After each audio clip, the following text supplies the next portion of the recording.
Stretch that back, fix that shoulder, because it is 126 of the download queue. Everybody, we're back. Triumphant return. 2-week break. Week break? I don't know how you want to figure that out. Took last week off. I was out of town at SummerSlam. Kyle was hanging out with our friends over at United We Nerd, talking Destiny for 2.5 hours last Saturday. Go check that out if you haven't already. I tuned into some. How did that go? I asked you a little bit. We haven't really talked. Good. Sorry, I'm like so small in your camera. I'm like, It's my little friend. It was good, man. It's good. It was really interesting, fun to talk with United We Nerd. They had Brian and Joel were there, but also there's two other gentlemen, Mike. I think they were both Mike. Actually, so now that I think of it.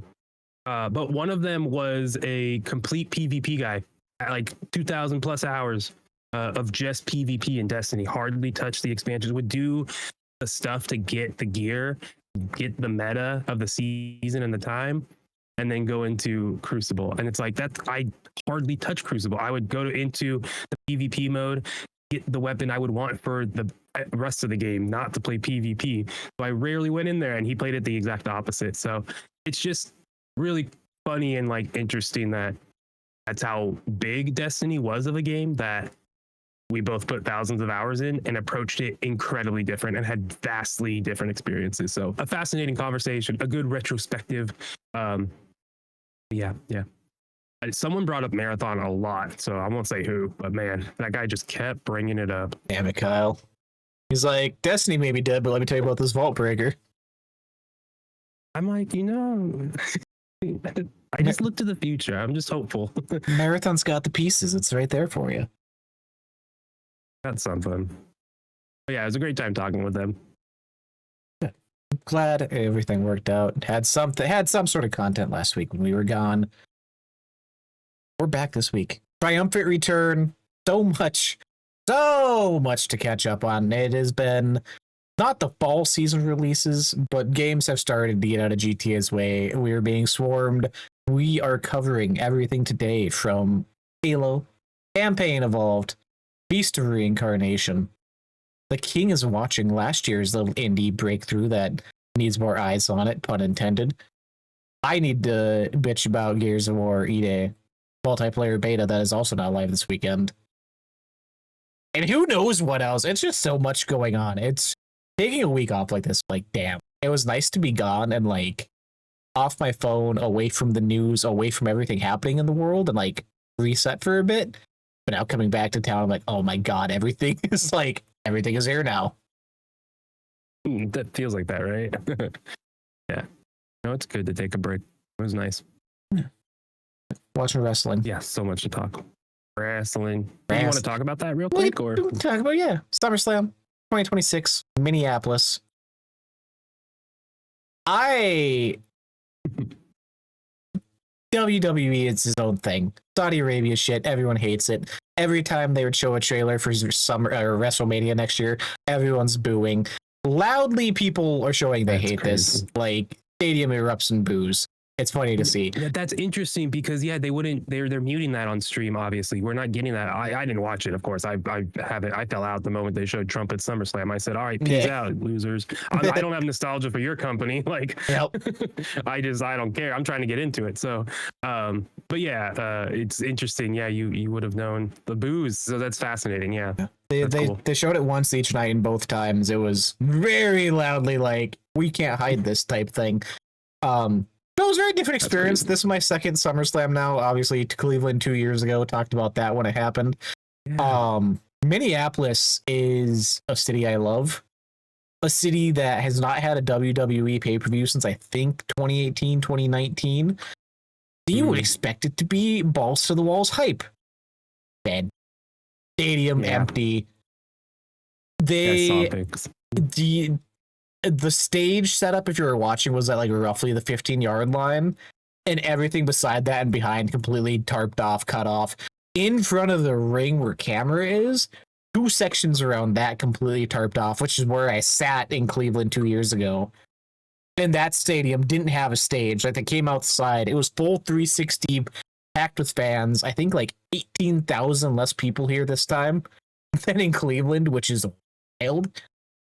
Or 1,800, sorry. My 18,000 would be insane. But yeah, it was fun. 2-night event. I did not like at first, but it was kind of nice getting out of there at 9 p.m. instead of like midnight and having the evening still and not being rushed, and then having that second day to look around and like not be go, find your seats. Second day, fully, I went across the stadium, took some unclaimed seats. I was hopping. Said, fuck this, I paid a ton of money. So I moved from row 14 in the corner to row 2, semi close to the stage on Herod Camp side. Great. Hell yeah. Hell yeah. That's awesome. That's awesome. That's like, I feel like I've heard anecdotally so many people doing that at shows. Like, if it's not packed, like, who cares? Oh yeah, especially at those events. Like, I if was you can on just slip in for a thing. I was on Ticketmaster, like checking sections to see what wasn't sold. Like every couple of minutes, refreshing to see if someone bought them. And it got sketchy at time because we were like seats 3 and 4 we took. They came down and moved seats 1 and 2 because they were in the wrong spot, checked their tickets. Oh. And then a guy in the section next to us, like 2 seats over, was in someone else's spot. He got up from that spot, took the ones they just kicked out of, and then those people actually came down, kicked him out again. He went the row behind me, got kicked out of there, took the one beside me again when they went to go to the bathroom. Like, homie was just bouncing around. He did not care, not a care in the world, and everyone around us was like talking shit, like, "Oh, if he didn't spend cheap tickets on these and blah blah blah." I'm like, I'm also in the wrong seats, but none of you know. You're like, yeah, get him out of here. Screw that guy. It'd be interesting if they could just let people like, all right, well, it's an hour in. Everyone, if you want to move down, like fill in empty seats. If you're gone, you're gone. Fuck off. Like, sorry. Yeah. It's just a better flow. Anyways. A lot different scenario too than Cleveland. Like the Cleveland around the stadium, they had a whole thing set up outside, like where they're doing the pre-show and stuff, obviously. Bunch of booths set up. They had a booth for WWE game that year.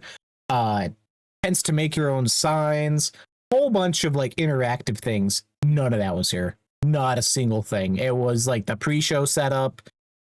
Cricket Wireless had a booth where I met Ethan Page. They had the Danhausen ice cream truck set up, which was just 2 popsicles, met some mini Hausens. Weird time. And that was really it. Like downtown did not have anything going on. And then the Superstore was like a 20-minute walk to the convention center across downtown, which isn't bad, but like it was so disjointed of where everything was. It was good. I have down Superstore. I told you. Have your merch. Oh, yeah. They had Seth and Becky's coffee thing set up there.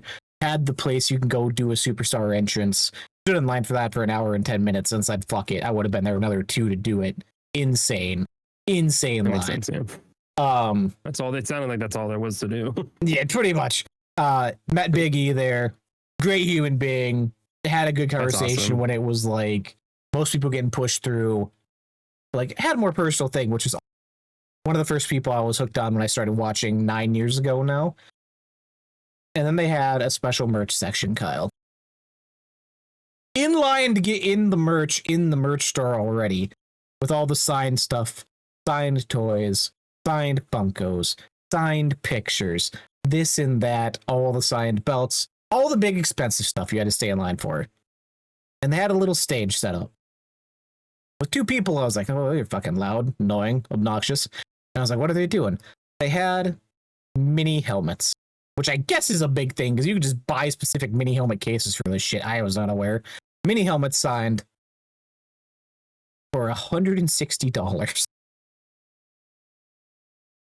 Guaranteed signature. 3 different rarities, technically 4, because there was one that was like decked out completely in Swarovski crystals that you could have pulled, which I did not see or witness there at all. Batshit crazy, but guaranteed signature. I was like, oh, that's cool.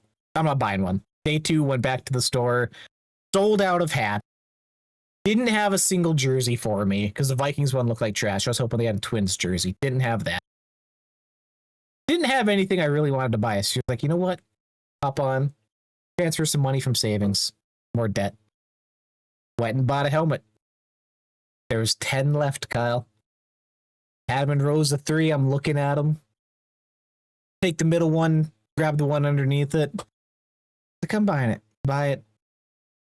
Go over to that stage because there's another person buying them. And there's 2 guys like hyping you up, doing interactions, worked for Fanatics or whoever the fuck was selling these, marking these up, like making it a little stage presentation like it was a TikTok thing or something. Got 2 guys in front of me, pulls an Undertaker. I'm like, oh shit. Yo, that's wild. Next guy pulls like a Royce Keys. Someone before pulled someone in NXT I've never heard of before. I'm like, I'm getting screwed. Go up there, do the thing, talking to me, whatever. Open the box. They open the little bag. It comes in and it's a white helmet, which is like the lowest rarity. There's white, purple, and black. Pulled a white one and immediately I'm like, got screwed. $160 down the drain. Hannah's recording this whole thing. I have it on video. I'll post maybe. Pulled the white. Get till signature. You don't know signatures for the life of you. I'm like, I don't know what the fuck this is. They pull it out. Underneath. Signed. 5 of 5. Mini helmet of the American Nightmare, Cody Rhodes. And immediately I was like, oh, the money. The money is there.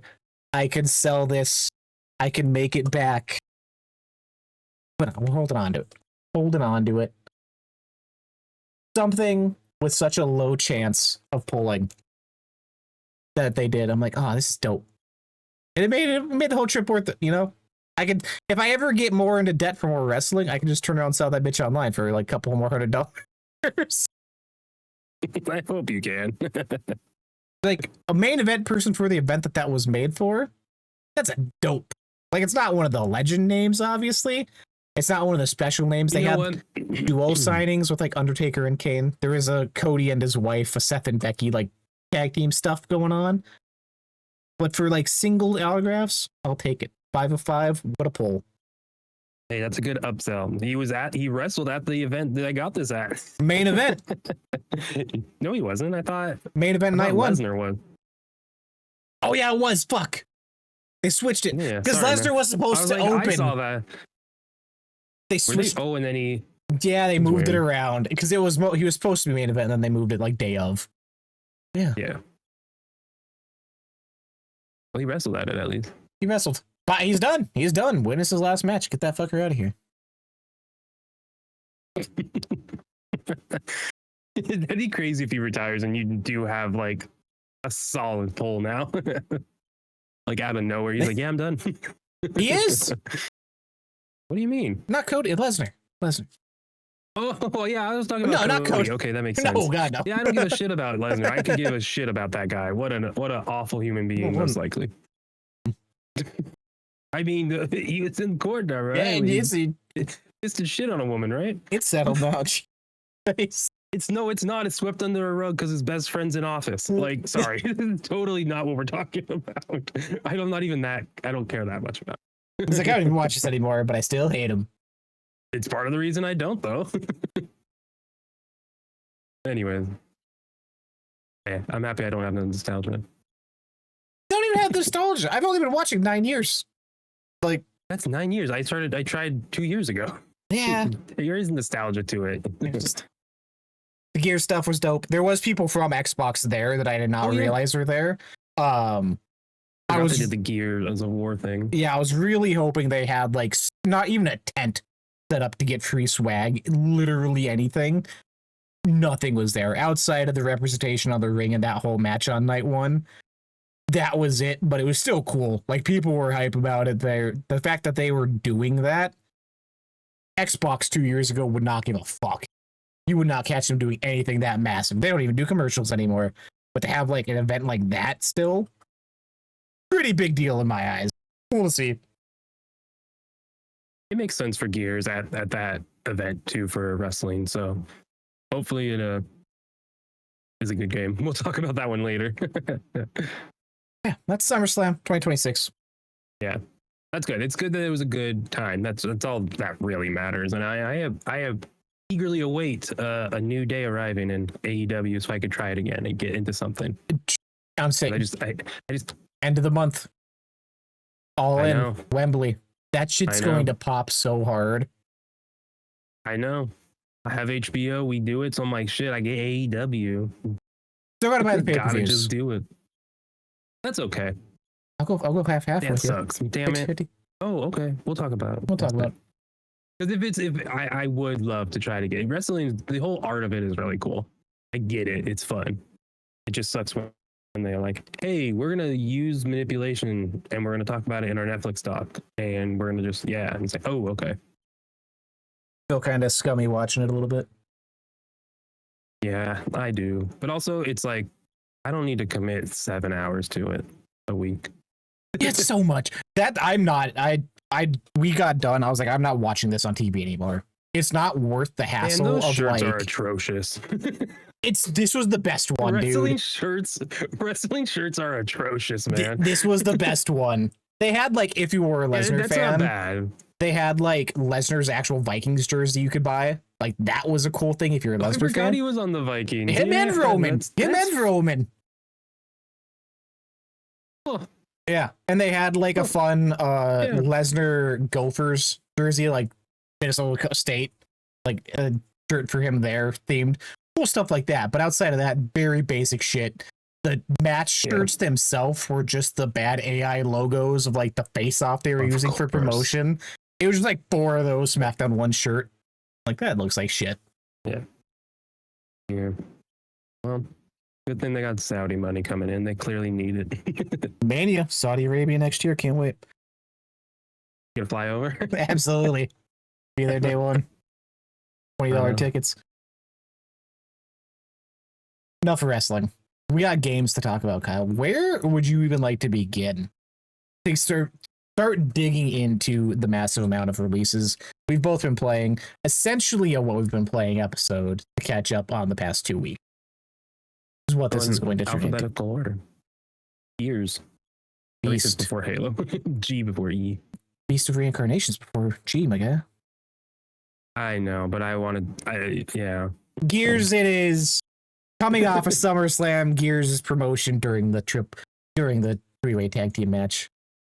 We now have Gears of War E-Day open multiplayer beta. Initially, I guess, was supposed to just be the Horde mode, and people raised hell online, and they added the multiplayer after, which I was not aware of.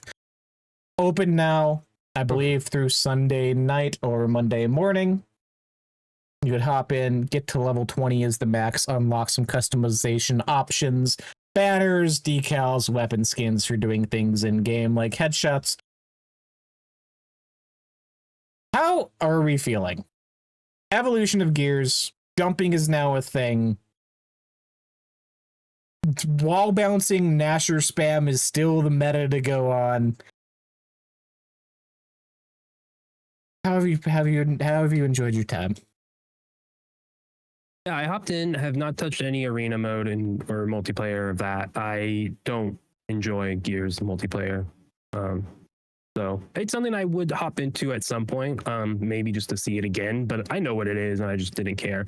I was more interested in the Horde siege mode, seeing what that is and that's how I was interested in seeing how the game ran and performed. And I did 2 runs, did the tutorial mission and then one after that. Tutorial got out of, next one we did not get out of. Teammate, it was not fun. It's basically like an extraction mode too. You load in with 4 squad mates and then 2 other squads, so there's 12 people in a round. You all have objectives and a side objective to complete that gives you stuff, and then you get on a helicopter and you go. It's really interesting. I think the map is really beautiful. I think it ran very well for me. The lighting was a little flat, but I think it was like a cloudy overcast type of thing. So that kind of made sense, but it's also a beta, so that could be fixed. But it ran and felt good. So I'm excited to play through the campaign. I just don't care about Gears gameplay in that way. It's just not what I'm into. And the Horde mode did nothing to get me really intrigued to play more of it. So it's just like, oh, coming off of it, I'm like, it's already uninstalled. Mostly because you also said you uninstalled it, so I was like, oh, well, I'm not gonna play anymore then, like, and that's okay. I'll wait till campaign to the release of that. So so we'll see. Campaign, a fully linear experience, curated, better looking, feeling hopefully, but I just don't think I'm a big fan of Gears of War. How that feels. I wish they would have just have a new, like the studio would have a new IP at this point, because then you could have the game feel different. I don't love the way Gears feels, especially in this game at the core, which is kind of sad. It's something where, like, with the amount of shooters we have, and I've always had the past generation, like Gears has been obviously a major player on Xbox because of its differences. Like, it's not your typical run and gun. You have to approach it differently. You have to play it differently. You have to use their in-game mechanics, wall balancing, all that shit to, like, hold your own. But now I feel like that's to a fault. Playing the multiplayer matches now, even in beta, it feels like you are entering a prison yard, essentially. Like, if you don't have previous experience, there is no, not necessarily learning the ropes, but like understanding of where and what you're doing is wrong. Hey, we're going to give you these other guns and lancers and your pistol and all this shit. None of that matters. You don't need them. You're not going to use them, but we're going to make you start with them to give you this like vision of a choice when you just get forced into using a shotgun immediately to hold your own. Like, the uniqueness of it that I think is what pushed it up before, I feel is going to do a detriment to what it is now. I wish you played some multiplayer matches, because even in the beta, I think I got up to 7 only, so like only a handful of games. I maybe only had one that was fully staffed, I guess, for actual players. Like, every game had bots. 2-3 bots on a team already. I'm like, this is not a good sign. And I don't know if it is just because there's other shit going on. Halo's here, Beast's here, all these other games. People don't know a beta's out type situation, but I was surprised to see empty lobbies all. Could have been a matchmaking issue, could have been a myriad of other things. But I am kind of worried now what Gears launch does for Xbox and how it lands when it does drop. It's exclusive as well. So it is only on Xbox. That's not going to help it. Yeah. I don't think they did a lot of marketing to get the. It's just a beta too, and if you're in it, you're in it.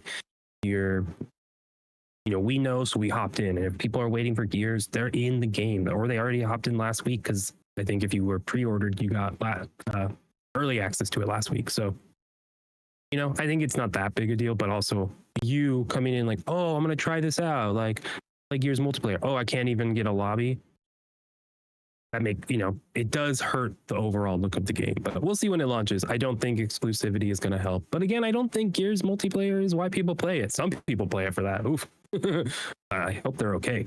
It's that campaign that people are waiting for. So we'll see how that does. We'll see how that lands. But I'll be curious to see how the new Horde mode does. I only did the tutorial one. I wanted to kind of do another actual match. But like, my buddies in Michigan, that was their bread and butter on Gears. That was all they did. If we weren't playing Duty, they were on Gears Horde mode back in the day. Like, max difficulty, all that shit. So like, I'm curious to see what these changes do, and if that matches with the old people coming in, or if it's enough to tap that itch. Like you mentioned, it's more extraction shooter style. If that's does something for people who are looking for a new experience like that, where Marathon may not have fit. They're coming off of Arc Raiders, and there's not really another new one on the horizon. A big update in October for Arc, though. Oh, is there? Yeah. That's, if I remember correctly, it was October that it was like their year. They were going to do a big update. So, yeah, that's the thing is like,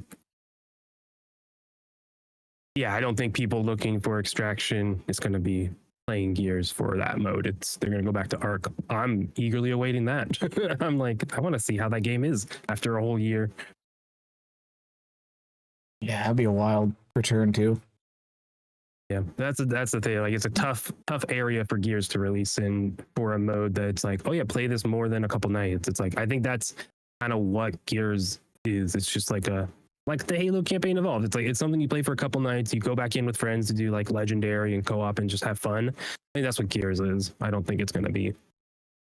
Again, it's not going to be a live service game at all in any way. No, they made Which is that clear. good. No battle pass, no bullshit. Their quotes in the multiplayer trailer they released, which is cool. I like that they're bringing that back, where it is, hey, this epic legendary skin is something you can actually work towards and grind for, instead of the lobby being a myriad of circus outfits that people spend $20 on a pop. Yeah, Brings sort of balance at the very least. Yeah, it brings some of that like Halo 3 back in the day when you'd see the flaming Hayabusa and you'd be like, oh shit, these people did something, like a cool thing to see in the game. How do you feel with the look of Gears? After the trailers and stuff, obviously the showcase in June made it look beautiful. That piece is great, like everything looked wonderful. Hopping in last night, I was immediately hit with that games don't look that same way on my TV scenario. I'm like, this does not. It looked good when it wasn't that centerpiece moment I was hoping for of what Gears could be with what they do with Unreal Engine. Yeah, I think it was the lighting was flat, like I said earlier, and like that. But I think it's a beta, so I can only, and it's multiplayer stuff, so like that's a little different. When you get into like the campaign, I don't know if they're doing like active ray tracing and such like that, or they're doing baked in lighting. I know they're doing something different with Unreal. I think they're Lumen Tech, if I remember their thing, their showcase right. So like I expect the lighting to be really good in those moments, and once the game comes out, it to be better. But what caught me off about how it looked more so is how it ran. Right, I thought I didn't put a frame rate counter up or anything, but it felt stable 60. I think my TV does 120, but I don't know if Gears like it was like activated on my TV. I don't know if I had the VRR you need, variable refresh rate on your TV. I don't know if I have that. Anyways, it looked really smooth. I thought that was really good. And I didn't have any graphical hiccups or like issues while playing the horde mode. So it's like that. I feel like it's going to come out really solid. But understand that a beta lighting isn't fully baked and good. Turn that down so you can like test the other stuff for the game before it comes out.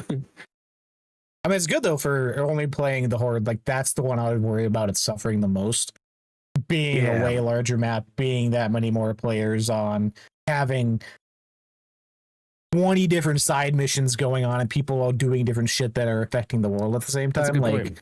That I feel is the better test than a regular 4v4 or 5v5 multiplayer match. And you see why they did that, right? And especially that's their new mode. Got to make sure it runs well. Yep. but yeah, so I think every Gears has ran well and looked good. So I expect that, but it's just, I just don't know if this type of game is necessary or wanted. Not long to wait as Gears releases October 6th, 2026. Oh my God, that's crazy. 2 months away, just under 2 months away. Which I would assume they're doing another beta. I would assume there'd be another one in September leading up to launch, early access, something. Give them time to work on the fixes from this one in early August. Yeah. Which leads us, Xbox double dipping in the content releases this week.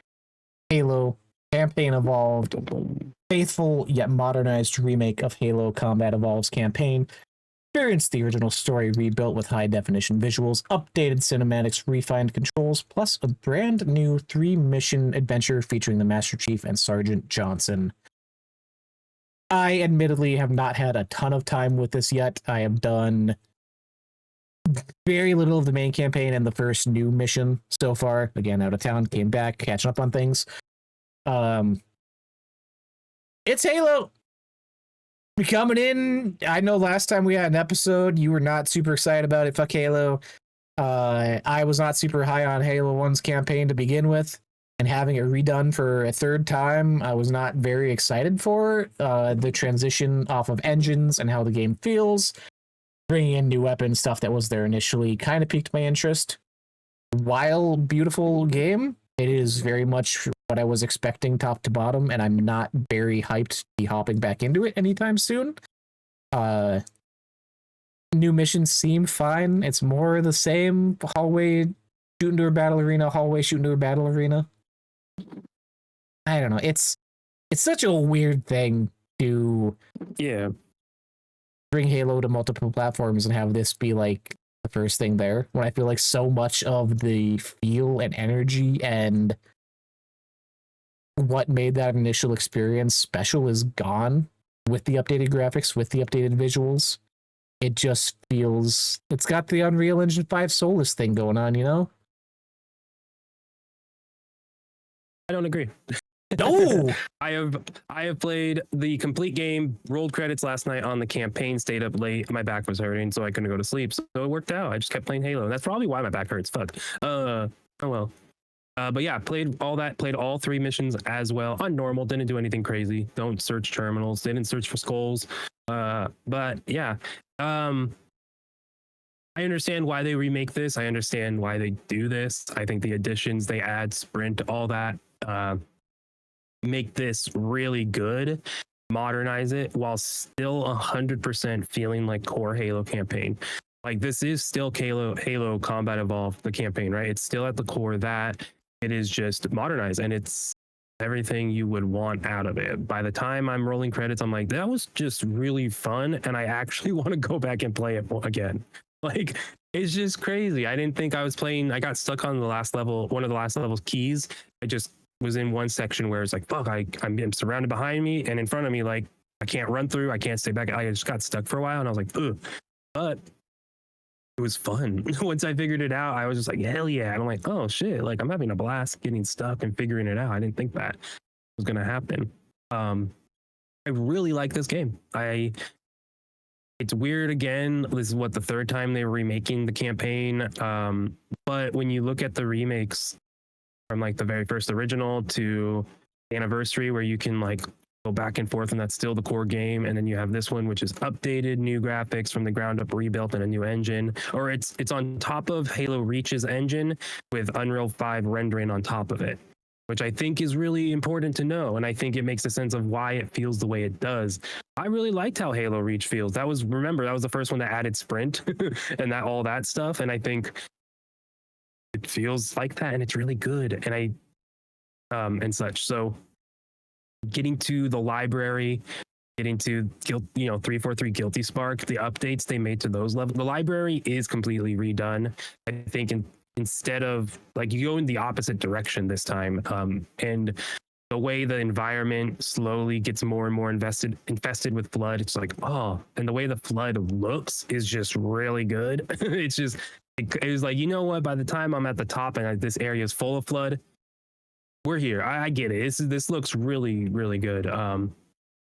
So I get it, you know. I honestly didn't get any Unreal 5's feeling. I guess there is a little bit with the shininess of like elites and some of the glossy surfaces, but other than that, I think it's pretty solid. I think the campaign is an excellent update. I think for me, it comes from the level of like polish and shine and changes to audio and sound. It's almost made like a sort of disconnect where I just did the first new mission this morning before getting on here with you, and unless my settings are wonked, which could very much be the case, I found that out with my TV this week, I almost could never tell where I was being shot from or when I was taking damage. And I would just drop dead. Like, any feedback on my character I was not getting at all. And like, I would just drop dead and be like, okay, that was weird.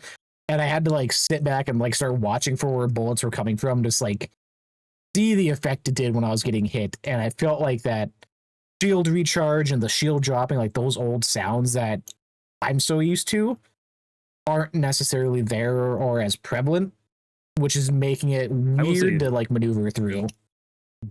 The audio mix is really weird. The music is not loud at all. Like doing the last Warthog run, I was like, man, this music just sounds like it's a little muffled. So there's some weird audio. 100%. They did not mix it right. The way they re-recorded all the voice lines and such, and I think there's some oddness with how it feels like an old video game where it's like characters can't cut each other off, so there's a gap between it, but it feels like that gap's big in this remake, which is interesting. So I agree. There's some weird but all that stuff to me, like I have those issues too. A lot of it can be patched. Like you can turn down you can add in the chromatic abrasion, that is crazy in the new levels. It's almost like a lens flare. You're like, what the hell? But you can. There's no option to turn that off. Exactly. You add that option to let me turn it off, and boom, other games have that on consoles. So there's a lot of stuff like that where it's like, could it have been there? Sure, maybe, but like they can add it with a patch, and then no one cares. So I think that's where it at. But I was really disappointed in the mix of the music. I went down and turned everything down and turned the music up, and just because it still didn't feel like enough. Like Halo music is iconic. I know the composer is an asshole, but like Halo music's iconic. Like, and it felt like it was hidden behind a deluge of just noises at times. I'm excited to get. Sucks. Sounds like ass. Oh my god! Yeah. Like pew. It's like, that's the one where it's like, why did you change that? Why? So I don't know. Clearly, they're like, we can't use the old ones, and we're not gonna go actually record people shooting guns, so we're just gonna use the stock sound. It's like, ugh, awful. Which that's one too. Like I used that first mission today, and like the big battle arenas they set you on, like just the feedback again from it, getting those shots and just like, oh, got him. Okay, no like shield crack, no that extra oomph. I just want an extra layer of oomph. Yeah, it's there, but it's like I think it seems like in that old game design, like the audio is also telling you what was going on, but nowadays you don't necessarily need that. But with Halo, I feel like we're used to that, right? The dun, dun, dun, dun, dun, it's like I constantly was like dying. I'm like, well, I didn't realize my health was down. Where the old one, that shield breaking was so loud, and the visual was, you saw it, you're like, oh no, a little subdued in this. Yeah. Were you playing with headphones, or were you just doing regular speakers? I think just my TV. I think I played it all on my TV inside. So I wonder if that would make a difference to you having speakers on and having it more tight knit around your. If I remember, in the menu there was an option to like choose headphones, soundbar, but maybe there wasn't. Maybe that's a different game. So, yeah.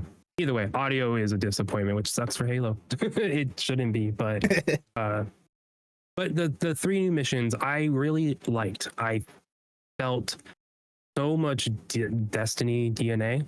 There's spoiler. I'm not gonna spoil content or like context, but there's one mission where you get on a platform in a long room, and that platform moves, and you have to shoot things as you go through the moving platform, and that's like 3 to 4 Destiny missions. And there's just a lot of those when you take the game and you're like, why are items being marked on the ground? Every item's marked. There's hit markers. I'm like, that rumor that Halo Studios is doing a Destiny, like, that kind of explains why this is only co-op. That type of game is not PvP, so why would you need to worry about multiplayer? That's for Halo Championship down the road, baby. Well, that's a whole other IP, the whole other SKU. I'm just like, wow, I don't know, man. I don't know. I did not know that was Destiny's dead. I'm just sad Destiny is dead. It's gone. I'm just but those missions were a lot of fun. The voiceover, the dialogue was weird. I think going back to Master Chief and rewriting a character, like it's taking place a year before the events, so like he's not as, I guess, battle scarred, but he's not as quiet. He's making quips. Sergeant Johnson, a whole new actor voice, fine. I didn't think it was that weird, but they just have some weird jokey stuff. But again, it's just like a quick get in, we're making new missions, and we're gonna get out, and I think it was fine. It's more of how they felt. I think it felt really good. Running through, grabbing guns, you run out of ammo, you pick up the next gun on the floor. just move on. It just felt really, really fun to play overall, especially those new missions. And the last one, that's really fun. Really Real good. fun, really fun one. Yeah, that I we'll say the sprint, like obviously you said it, not a new thing to Halo. It's been since Reach. It feels really good here. Like if you would not have told me that it wasn't like a new addition, never played original Halo, like would have fully believed this was a day one thing. Like I know people want that Just like feels right. slow paced gameplay, but it just fits so incredibly. It was smart that it was built off that Reach engine. It feels good. Good. So Let me tell I'm you, excited Kyle, to if see you what's wanna next. play through again, yeah, co-op. We should. No, I want to do co-op. I do. And yeah, we should play some because I think it's fun. Especially the new ones. I'd be down to play through those ones together again and get you through it. I'm really intrigued to see what's next. I think it's cool that it's out. It's awesome that they immediately fired a bunch of contractors that were there for 5-6+ years that were working on this game. Just the After it came Halo out way. and was relatively successful. It's like that sucks. I mean, hopefully they're done with contractors, so because that's an awful practice, but I doubt that's true. It's just probably okay, we're gonna get new ones for the next game, and that's awful. So fuck contractor practice because it's manipulated. But yeah, that sucks. But I'm ignoring that because it sucks. I'm intrigued to see what they do with the future. Are they doing Halo 2, 3? Then what do you do with 4, 5? You know, like there's a lot of questions on how far you go. Do you just do the Bungie ones for some reason? Like, is this just one and done? Why was 3 never going to be remade? So we'll see. We'll see. Yeah, it'll be what they do next. If this does enough for more sequels. I saw somewhere game roughly on PS5 during sold around 350,000 units only, which like isn't a needle mover in any way. Obviously, only one platform was Steam. Everywhere. When they start looking at the numbers and where they're going and where to start investing more in, you know? Yeah. Multiplayer would have helped. But again, I think especially like 50, especially the price point of $50 as base is not bad. And if that included a multiplayer suite, would have been clutch and awesome. And then would have had people up until Gears, but see, they do it, they hold it off till we get, this is my big brain wishful thinking, Halo 2 next, because they're just redoing them all again for easy money. That's the one you introduced a multiplayer suite in with a fully working like OG clan system and all that shit built into the game too. Would be so fire. I would be so down for that. Like the memories I have of that on my friend's Xbox, because I didn't have mine at the time. That was like so revolutionary and just it made everything feel bigger and like deeper than it was. Like, oh, we're getting the clan and people are doing, we're getting on tonight, doing squatting up here and like setting dates for shit. Like, it was so cool.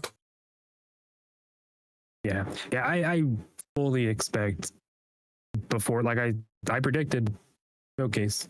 I think they are a full multiplayer suite will be out by December. I think, or probably at this point announced at Halo, but I think it's a whole separate thing, and it has that clan system. It has the cosmetics that are earnable, not buyable, and you could buy like weird ass ones. Sure, you could be a hunter, it's Spartan, whatever. But I think like it seems like that's the direction studios are kind of going. They kind of recognize that it's not money that people want to spend and FOMO. It's more like, let me invest time into it for a justified reason. But maybe I'm wrong about that.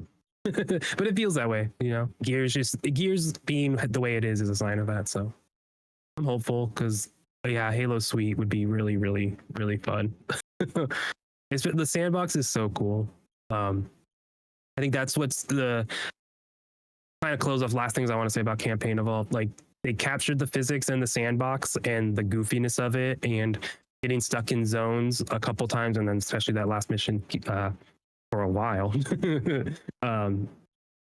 things kept happening. You could see the same enemies come down, but things would happen differently because they would blow up here and that would push them this way as opposed to pushing them this way, or they would blow up earlier or later. And it's like there's a chaoticness to Halo, and that is really fun.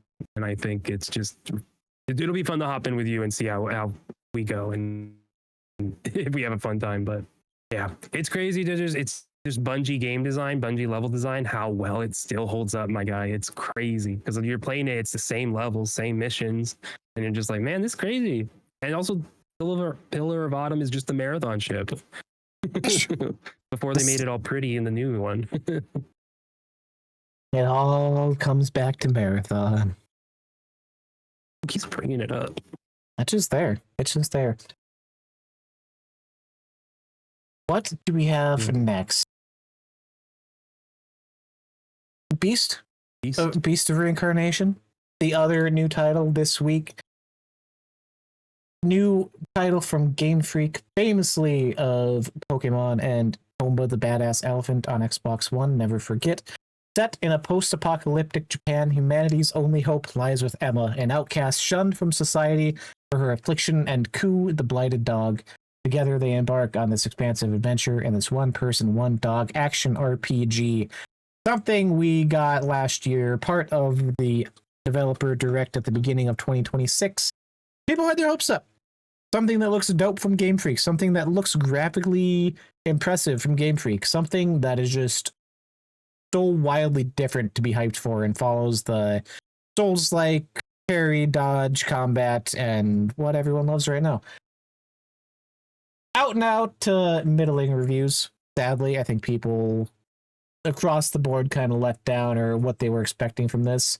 Had some issues at launch. I jumped in that first night, immediately dipped out because graphics and frame stuttering and image pop in and blacks just becoming white at time. It just ran terribly. Had a night one patch.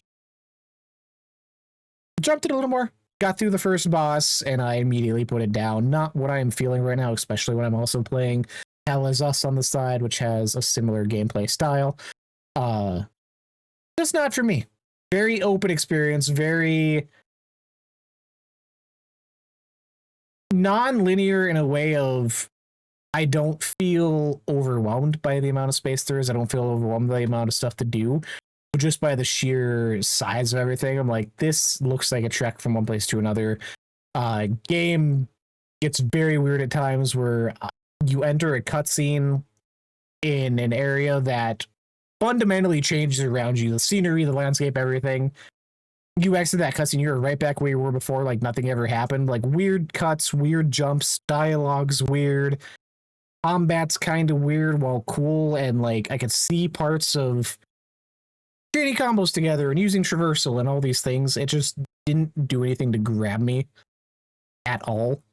And since I stopped playing, I found out you can switch it to English if you go back to the main menu, which would have maybe helped a bit because I played that entire time in Japanese and I was struggling to keep track of things. You gotta be like me and go into options every time you boot a game for the first time. I go in right away, main menu, options. I explore what can I touch? What can I mess with? What can I put my fingers on in this? What the hell is oh that's funny.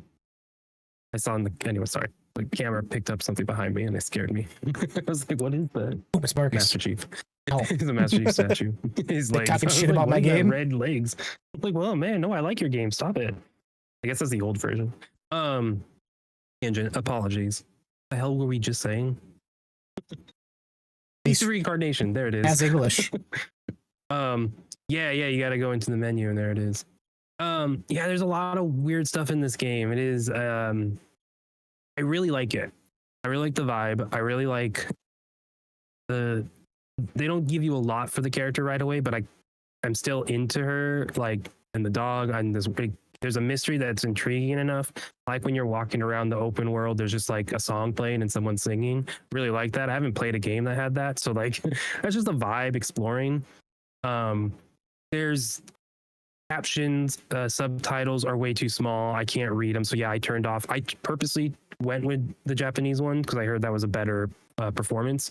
And like, apparently that cast is a very good cast I just don't know them.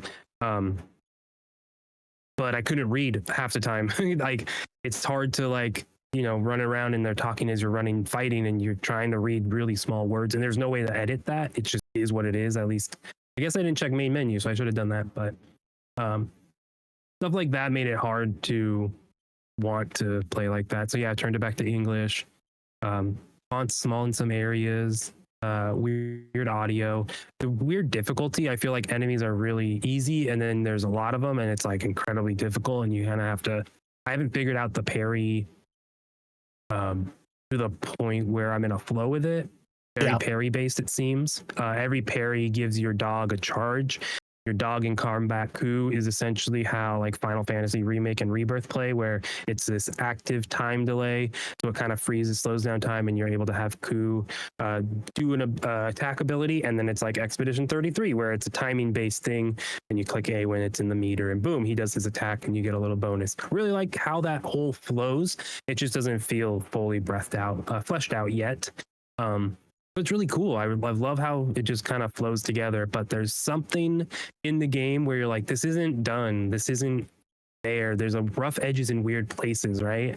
But I really commend like the Vines ability. Like instead of like double jump higher, it's you hold A and you just load up on this giant vine that you shoot out from you or from the ground, and you can harness it and shoot it out in front of you and make a platform you can run on.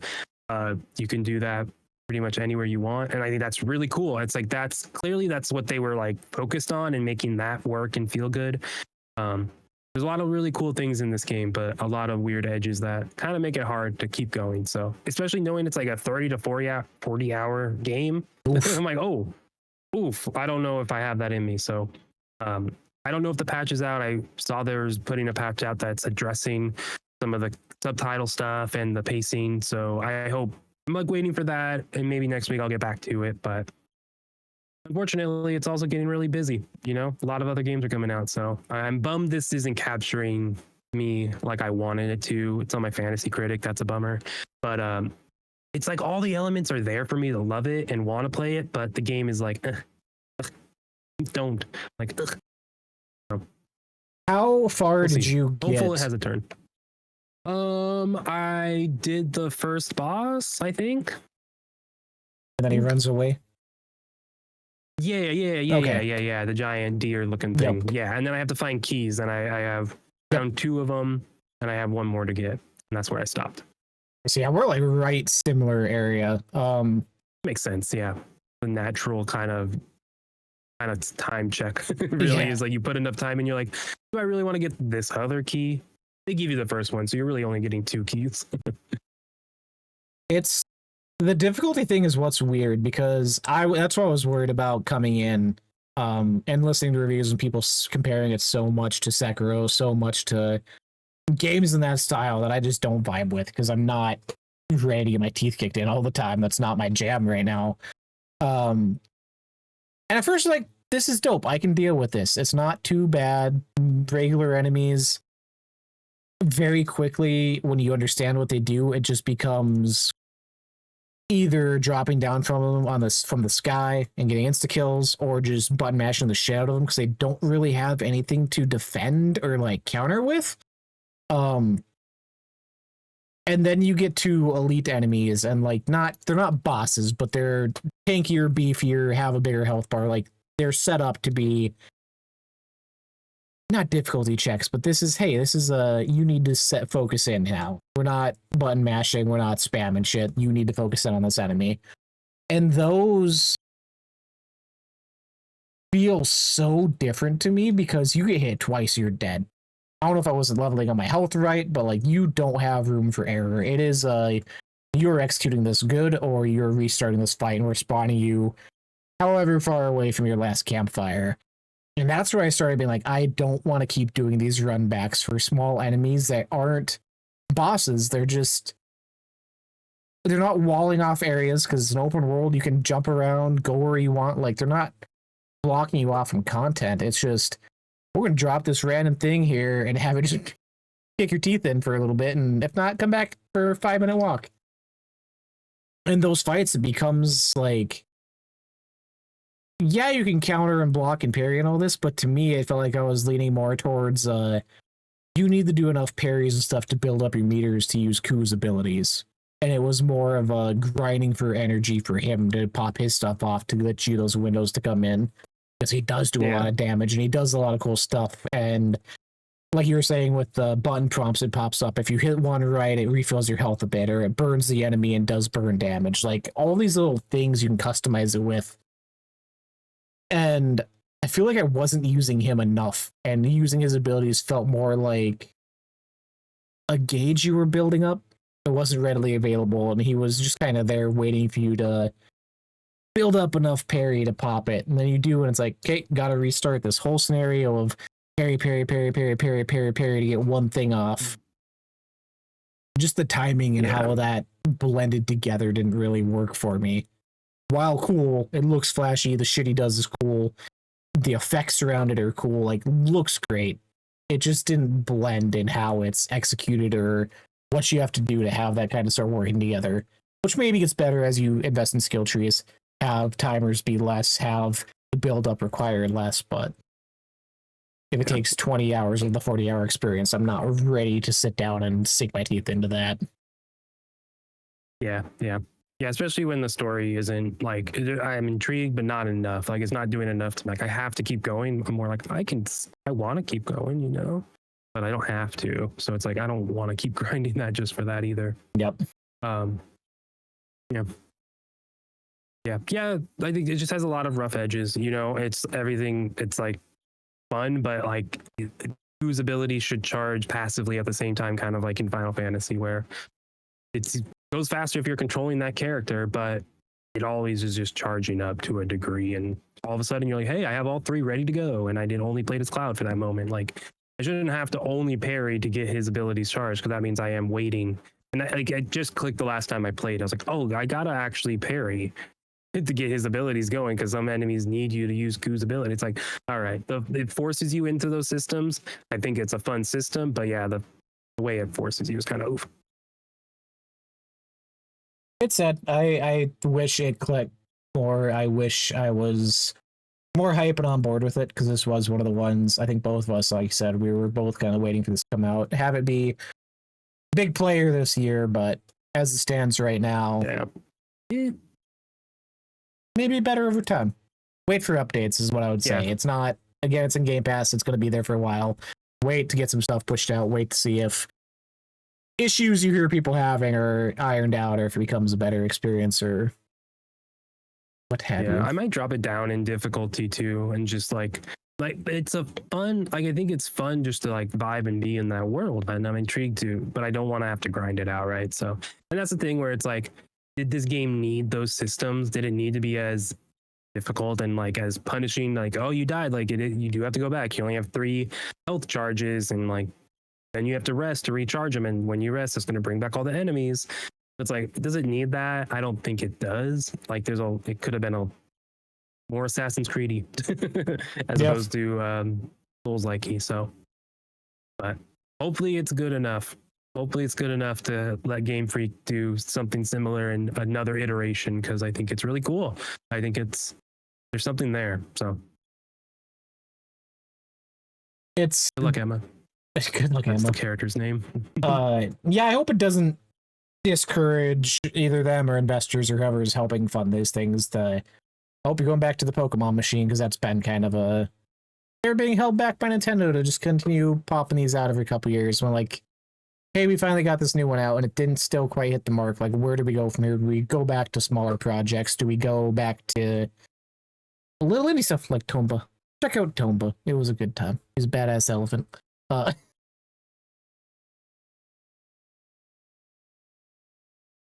Let's see. Last one on the list here, unless I missed. The King is watching. Very much like Kyle was watching me last week before I left on my trip, and he popped in the Discord and he's like, hey, this game's on sale if anyone needs something right now.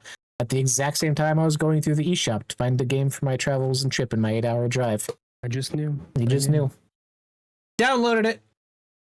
Knew absolutely nothing about it. Some people had this in Game of the Year discussion last year.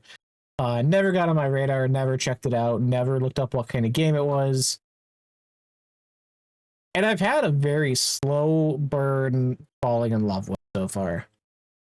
King is Watching is a top-down roguelike kingdom builder. Ruled by the power of your royal gaze, decide between producing resources, training armies, or balancing both, while adapting to unique events every run.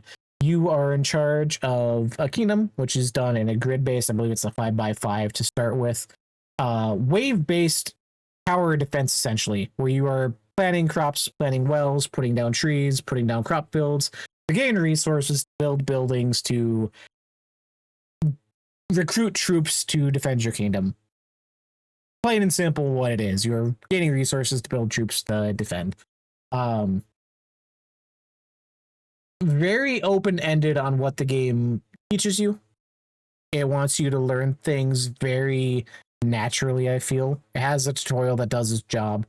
But the discoverability and the deeper levels of gameplay and the deeper levels of growth and upgrades and all these things, they want you to figure out yourself, which I'm slowly coming around on.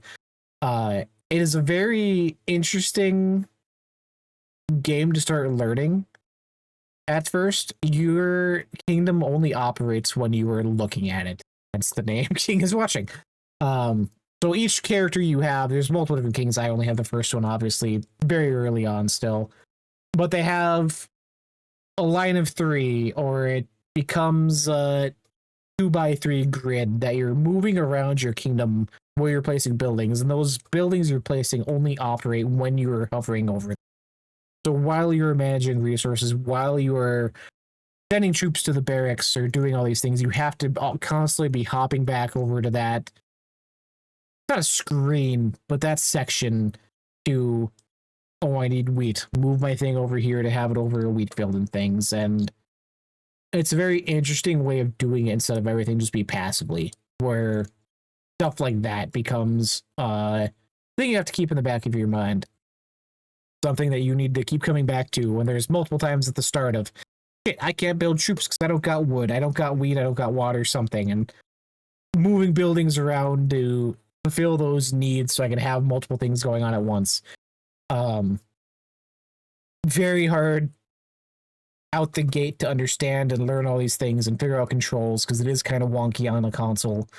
But as things start falling into place and as you start learning more each run and naturally figuring out how things kind of blend together and coexist, becomes a really fun, really demanding experience in the best ways of, hey, you're going to sit down with this for 40 minutes, it feels like at times. Rounds are very long. Wish it was kind of shorter at times, but like, you are invested in this run and the people you're making and the decisions you're making. And if it works out, it works out. If not, come back again, get some upgrades. We'll see you then. Yeah. I'm glad you're liking it. It's I played it on Switch, but going to or on Steam, but the Switch version, oh my, it just really breathes a life into it. Being on console, it is a little finicky, but it's also touchscreen. So there's times where I'm using the buttons to do stuff. Yes, there's times I'm doing stuff like I'm like doing buttons to do stuff, right? And then I'm like, oh, I need to. Oh man, one of my tree camp just depleted, so it's empty. I need to put something there. Let me take that thumb on the screen, drag that item up, drop it right where it needs to go. It's touchscreen. It's touchscreen. It's really good. You can touch the spells. Everything is touchscreen. It's like your finger is the mouse button, essentially. It is one of the best Switch ports, I think, that uses the touchscreen and the buttons and everything. Like, I'm very impressed with the additions they put on there in that. Yeah, I'm holding it in handheld, and I hold it like a tablet, and I'm playing at times. Very good. Yeah, it is just a really good handheld game. It falls in with Hades 2 being the at night citizen sleeper for me as well. Just that at night, last thing I'm doing before bed, putting a round or two in, and then I'm off. The sleepy time. It's just passive, really fun. Are you speeding up time because I'm playing. You can speed up, 1, 2, 3 times. I'm like playing only on 3 times half the time, and then I pause it when I have to do something, do my stuff, and then unpause. I'm quick, and I guess I haven't felt like rounds are really long, but they're not short. I keep forgetting pausing is a thing. I've used it very rarely. I've been on default speed pretty much just because I've been spending so much time trying to learn everything else about it. Sense. Even like the touch screen changes everything. That's wild. I didn't even think about that because I have exclusively played it in handheld. Oh my god! But it's been more learning just the control layout. It's kind of weird because like your thumbsticks do things, and then the bottom 4 on the left Joy-Con actually move things while you're hovering over it with the other. Like I'm still in the process of learning that. I have the directional pad controls your gaze, so when you can like just use that almost at any point, and it will change. But the thumbstick is like whatever menu you're currently on, right? Yeah, because you're hopping between your resources, your troops at the bottom, your actual buildings you have available to place and drop. You have to move between each of those individually with your joystick. See, that's why it's like you don't have to with the touchscreen, because you're like, oh man, I'm on that. I'm like constantly just tapping like the open space where the enemies walk to your castle, because it kind of just clears the screen. I just tap that and I'm like, oh, cool. You gotta try it. It's so good. That's wild. Does it have mouse mode? I thought I read somewhere it did, but like that would all be I awesome did was too. I took the control, like Joy-Cons off, tried it, and I was like, oh well, and I put it back on, and I haven't looked at it since. So I don't know.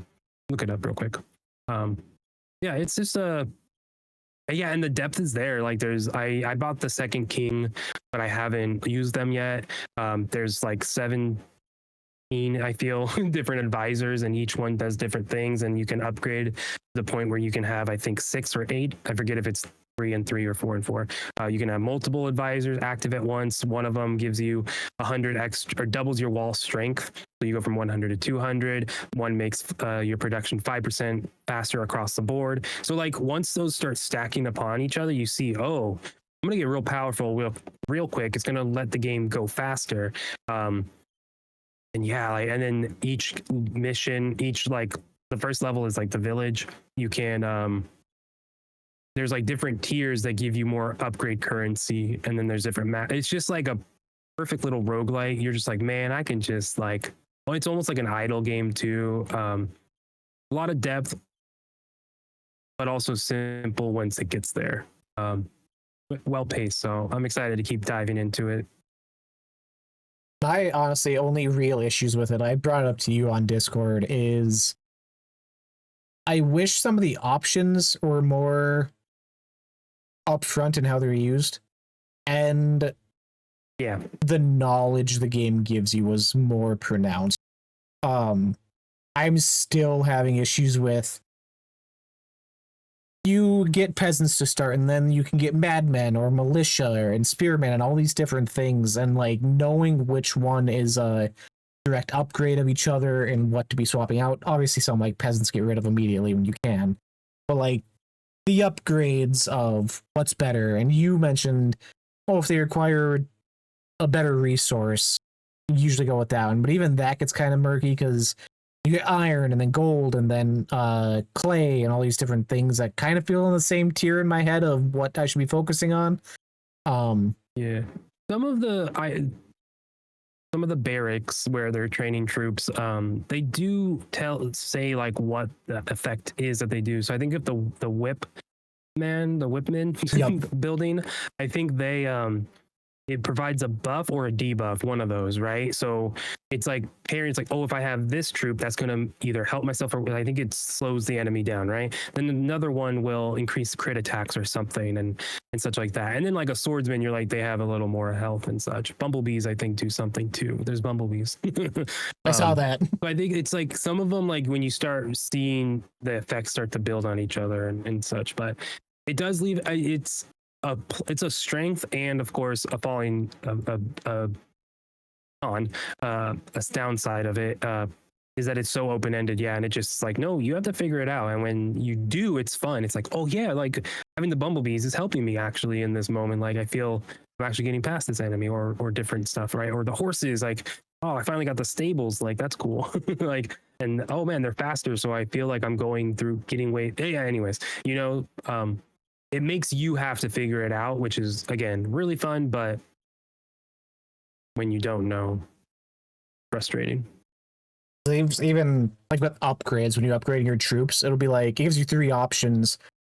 And it doesn't even tell you like who it's for. It'll give you a little icon. I'm like, I don't know who the fuck that icon represents. I'm not sure like what I'm doing. And then you back out and it has like an upgrade arrow on that unit's base. And like after that, but at first I'm like, I don't know if this is good or if it's worth doing or if this is for someone going to be switching out eventually. Like that kind of stuff, kind of irritating.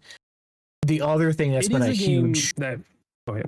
I was like, real fast. The other thing that's been a huge game changer for me, the barracks I was not using at all because it's defaultly send all your troops out to the gate, and I hovered over it once, and you can switch it to default send your troops out if they're available. If not, it puts them in the barracks automatically, so you can have a back pile of them. Because I wasn't making troops for the barracks at first, so I was just bare mainlining what I could have active at a time. And I was like, oh, that's a great thing. I wish I could just have on every time default instead of having to go down, switch it over. Because then it was, oh, I have 10, 12 people in the back line I can send out when I need to and not I'm making them on the fly as I go. Like that was a huge game changer. Yeah. Yeah, well, I just started really holding them back when like I get the dragon boss. And I'm just like, well, holding them back and having them all released at once is a lot better instead of one by one for that. That was first what I had on the run I won. Stuff. Was the dragon. Oh, nice. Yeah. That's good that you got through one. Good game.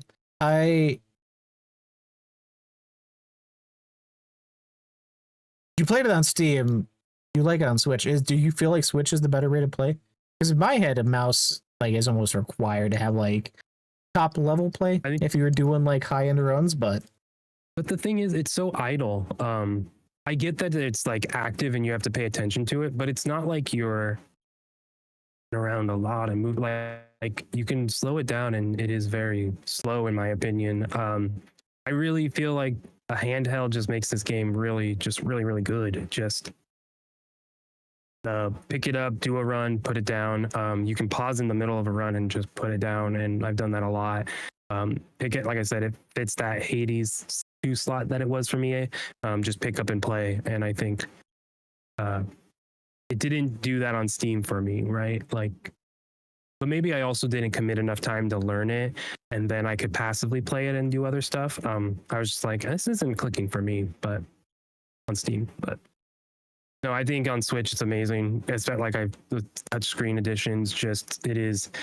I feel like I'm like moving around quickly, and I feel like I'm on top of everything. Right? I'm like clicking. I'm like, oh, oh no, I need more troops now. Pop. Do the directional pad. Pop my gaze over there.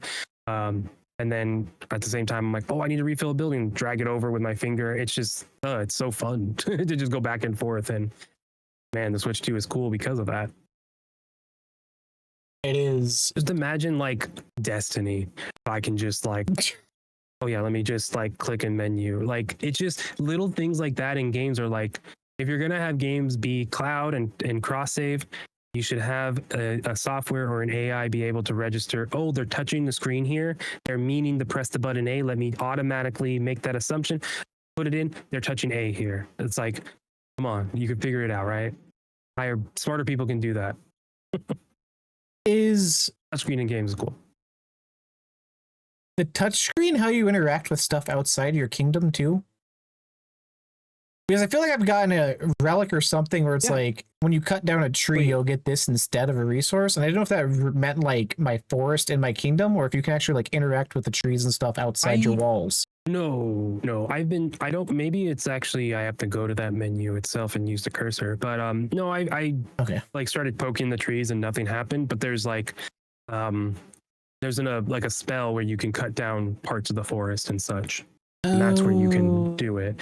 So like for a lot of the spells, I'll use my hand and just like grab the spell, slide it over, and then drop where I want it. Yeah, see, expect this game to come out on phones. 100%. I think it is. It's It like a wouldn't work water on cooler this one. game where like I want people to talk to Yeah. about like when did you figure this, like it doesn't feel like it's got that much depth to it when you look at it at first, but God, it's so good. Such a good time. Yeah. Especially once you look at the upgrades too, there's like 4 different upgrade trees. And then each one has like different things, like upgrade more advisors, more kings that gives you different abilities and buffs. But there's a lot of like you can remove all the nobles' homes, so you can put more buildings on in your kingdom. And then I just saw it where you're able to upgrade. What is it? Whatever. I can't remember what it is, but it's just like there's a lot of depth and a lot of, or get more advisors. That's the one I was trying to. Being able to equip multiple advisors. I just realized my last play session that you could buy that, and I was like, oh, okay, I've been going the wrong way. Like that is gonna make you real strong real fast. Yeah. Because already having the walls be at 200 health is crazy to like make me last longer. Heyo.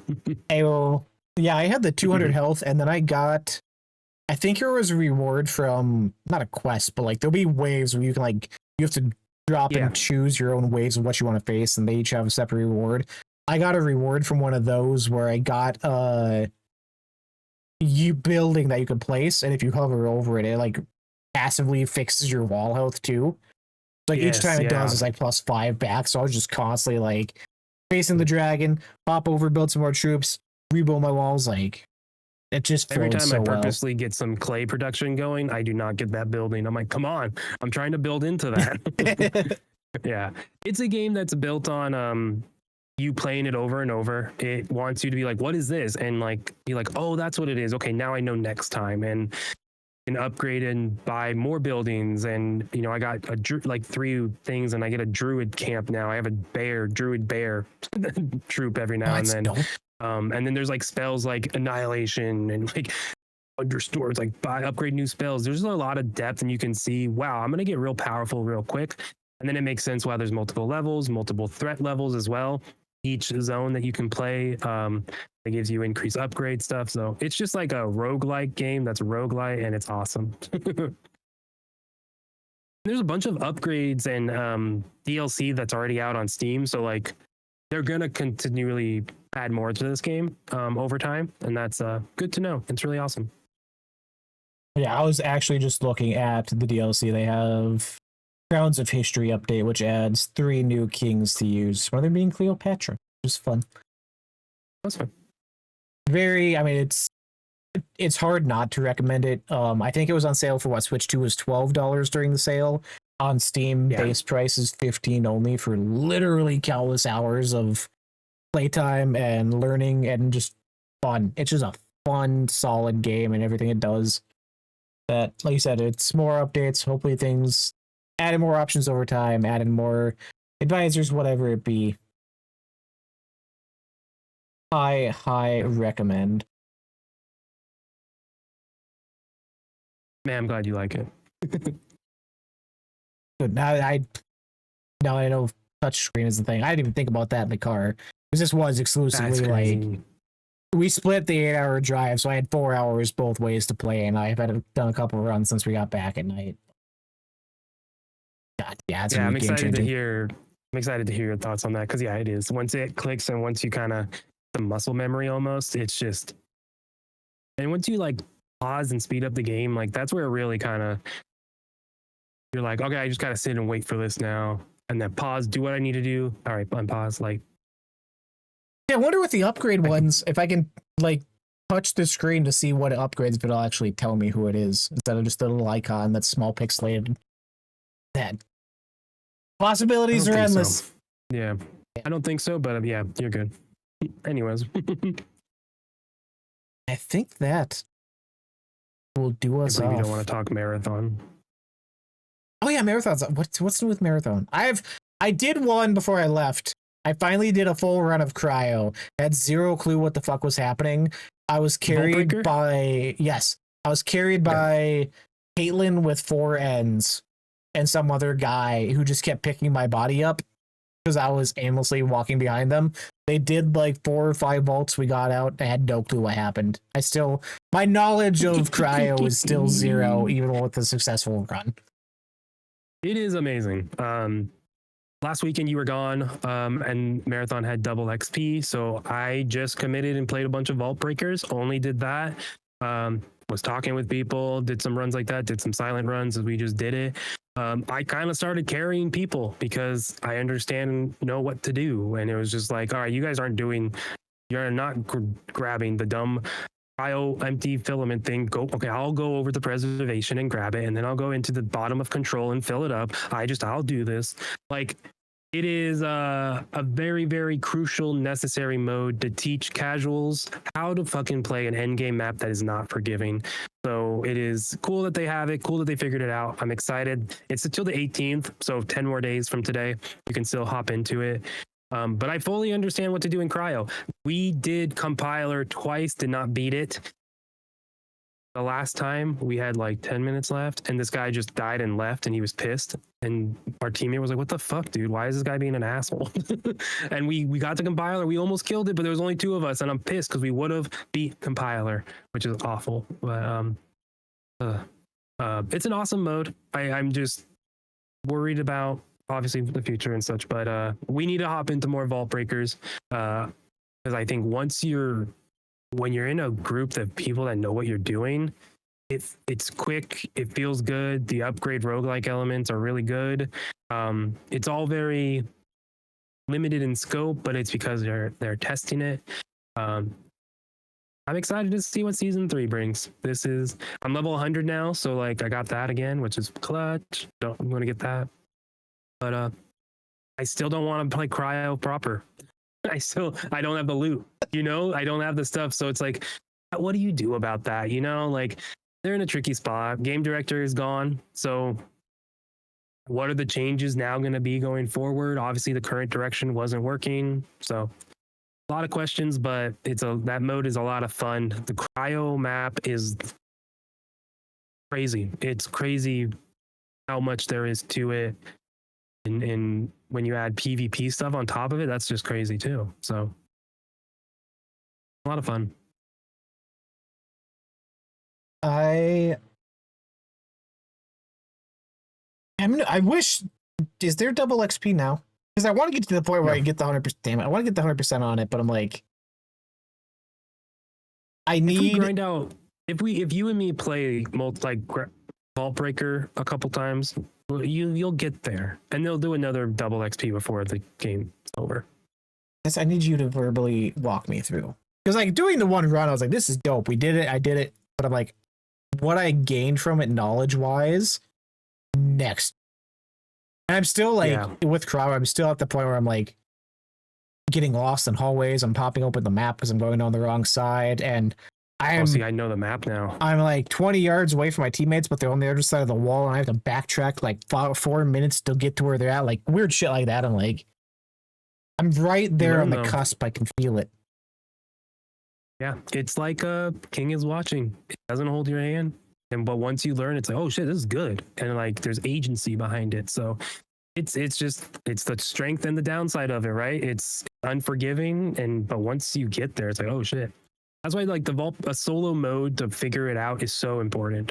I think every end game map will eventually have that solo option to go in and learn it and then have it, because it's just it felt like Destiny Strikes. Like as I'm doing runs, when I used to grind Grandmasters, multiple for like 4 hours a night, just the same mission over and over. Like I was doing that with Vault Breakers one night, and that just felt like I said, Destiny Strike, and that's probably what the direction they're going in, and that's awesome. I think that's a cool thing. We'll see if it lasts. Because like 500 people are playing the game. Feels bad. Feels really bad. Yeah, double XP was awesome with Vault Breakers. I was going up like 3 to 4 levels every run. That's what I need. I'll tell you what. I obviously off this weekend. We're gonna be done here. I need to run to the store and get some pellets because I'm smoking a tri-tip tonight. After that, down to game. Halo, Marathon, whatever it is. There. Destiny. Let's just do all the Bungie. Done. I marathon, tried let's before do I it. left. I was messaged you. I tried to figure it out. I was hopped on PlayStation When did 'Cause you I- message me about Destiny? because I Before wanted you to left. get the Star Wars missions are dumb or the Oh, Something- you were complaining about the ball. the ball because I wanted to Matter hop Stark, on and do the yeah. Witch Queen stuff again, and I was like, that was kind of fun. I want to get in No, that. that was Edge of Fate. If you were if you turned into a ball, that was Edge of Fate. What's what I'm Witch saying? Queen I is wanted different. to do the Witch Queen, but it pushed me to the Star Wars stuff until I was walled off, and then it pushed me into the ball stuff till I was walled off. Like I just want to do the Witch Queen. and I couldn't figure it out. Yeah, the intro missions. You should have bought it when it was $24. Then you wouldn't be What? stuck. Edge of Fate? The whole Destiny 2 collection. No, I don't know. I think it's still on sale on PlayStation. The Star Wars stuff was actually kind of cool. Like that kind of, not roguelike, but like that mission setup was kind of cool. Lawless Frontier is really fun. It's a light extraction mode. Yeah, that was That's all it is. that was pretty It's really dope. fun. And it's more horde mode style too, where they're leaning Yeah. into you being super powerful, being able to kill a bunch of stuff. Yeah. It's crazy that Destiny is quote dying on the Star Wars expansion. Also, I was talking to my wife last night. I realized that many people who paid $100 for the Year of Prophecy pay for the Shadow and Order expansion that never came out. Or, excuse me, I should get like $20 back. There's gonna be a I'm thinking about. what's the group lawsuit you always get thrown into when Facebook steals your information? You get like $3 from.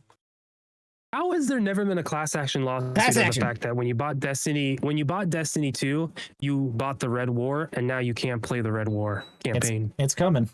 Give it time. We're gonna wait till Bungie's like on their last No, not with breath, no. and then just we get like a pumping dollar. in capital. Oh man, it's just crazy. Halo Studios, Bungie, like it's crazy that both of them are like, what are they doing? What's their like? Are they going to be okay going forward? No one's okay. EA is owned by Saudi and Trump now, technically. It's all great. I just hope it's not a Borderlands Bungie game. I will just hate that. I saw the that. I rumor. saw people That talking about that.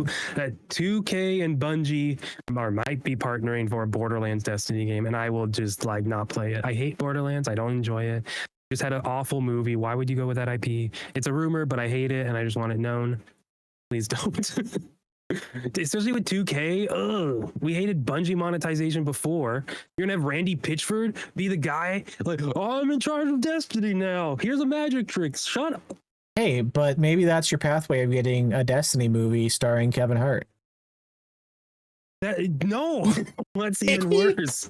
I don't know how to do a Kevin Hart impression without like I guess I could just have pretended I'm short and been like, I'm Zavala. Oh man, that's awful. Zavala. Because that's Kevin Hart. God. With Yeah, that, man. we're done wrapping You're up welcome. 126 of the download queue. We're back at it. Breaks are done. We're buckling in. Next couple weeks will be wild. Game releases left and right. Gamescom coming up. Was that a little person Bowser? It's a little person Bowser. They had a little people NWO set at the Superstore. Like Hell that's, yeah, that's cool. wild. Little People. Okay, yeah, the brand Little People. Yeah, yeah. I hate that it's called Little People. I always like feel like I have to like. We had the toys. mini houses there. It's fine. We're all inclusive. I know. I just one of those things. Yeah, they had an NWO set. Little wrestlers. That's really cool. I mean, it's Hulk Hogan, which kind of sucks, but money. Man, I'm surprised there was never a Destiny one. Not There's a Destiny Destiny Anakin, kids no. book. E is for Destiny. Is there? There is. Yes. There was at least. I don't know if you could buy it still. You wonder why Bungie's going under, and then you go to Bungie store over the years, and you're like, "Wow, you guys had a lot of very specific merch, a lot of merch for Destiny." Grabbing money where they can. Have your fingers in all the pies. Yep. You know what they say? Fingers in the pie means sports cars at the home. Join us next week. Same time, same place for episode 127 of the download queue. This will be going live on YouTube, Spotify, Amazon Music, Apple Podcasts, all the places by August 9th. I don't know if it'll be tonight, maybe tomorrow if we're gaming all night.